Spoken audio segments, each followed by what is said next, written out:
भारतीय टीम के युवा बल्लेबाज यशस्वी जायसवाल इन दिनों सुर्खियों में है। वजह है अपने पहले ही मैच में वेस्टइंडीज के खिलाफ खेली गई उनकी धमाकेदार शतकीय पारी। वेस्टइंडीज दौरे पर जायसवाल देश के क्रिकेट के नए हीरो के तौर पर उभरे हैं। जायसवाल जब से आईपीएल के रास्ते कामयाबी की सीढ़ियां चढ़े हैं, तब से उनके संघर्ष की तमाम कहानियां सामने आई हैं। ऐसी एक कहानी है जायसवाल के गोलगप्पे बेचने की।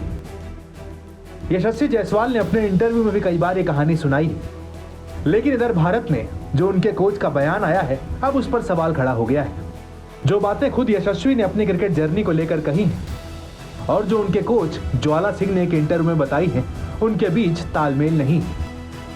जायसवाल ने कुछ और कहानी कही है, जबकि कोच अब कुछ और बता रहे हैं। यशस्वी जायसवाल को लेकर जो सबसे पॉपुलर स्टोरी है, वो उनके पानीपुरी यानी गोलगप्पे बेचने वाली है। हालांकि जितनी लोकप्रिय उनके गोलगप्पे बेचने की कहानी है, उतनी ही वो तस्वीर है जिसमें वो गोलगप्पे की एक दुकान संभालते हुए नजर आ रहे हैं।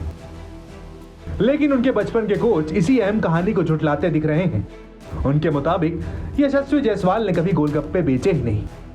दरअसल जायसवाल के ऐसे तमाम इंटरव्यू भरे पड़े हैं जिसमें वो खुद के गोलगप्पे बेचने की बात कहते हुए दिख रहे हैं। स्टार स्पोर्ट्स पर अपनी क्रिकेट जर्नी को लेकर बात करते हुए जायसवाल ने खुद बताया था वो कैसे गोलगप्पे बेचा करते थे। यहाँ तक कि उन्होंने वो घटना भी बताई थी जब एक बार पानीपुरी बेचने के दौरान उनके साथ में क्रिकेट खेलने वाले दोस्त वहां आ गए थे और उन्हें देखकर जायसवाल भाग गए थे। लेकिन अब कोच ज्वाला सिंह का कुछ और ही कहना है। एक इंटरव्यू में ज्वाला सिंह ने जायसवाल के पानीपुरी बेचने की बात को गलत बताते हुए कहा है, इस स्टोरी में दम नहीं है।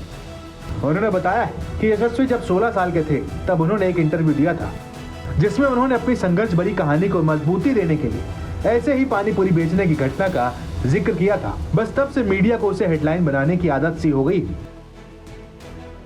ज्वाला सिंह ने कहा है, ये हेडलाइन तो अच्छी है पर सच्चाई सिर्फ 5% है। उन्होंने कहा कि जायसवाल को मुंबई आने के बाद टेंट में रात गुजारने की बात कुछ दिन की ही है। उस वक्त उसके पास जीवन यापन की आधारभूत सुविधाएं नहीं थी। वो कुछ फेरी वाले की मदद जरूर करता था, बदले में उसे कुछ पैसे भी मिलते थे। लेकिन एक बार जब से वो मेरे अंडर आ गया, उसके लिए सारी मुश्किलें खत्म हो गईं। ज्वाला सिंह ने कहा है, वो आज जिस तरह से क्रिकेट खेल रहा है, वो बगैर अच्छे खाने रहन सहन के संभव नहीं था। मैंने ये सब कुछ उपलब्ध कराया। कोई भी ऐसा प्रोफेशनल क्रिकेटर बगैर टाइम और पैसे खर्च किए नहीं बन सकता।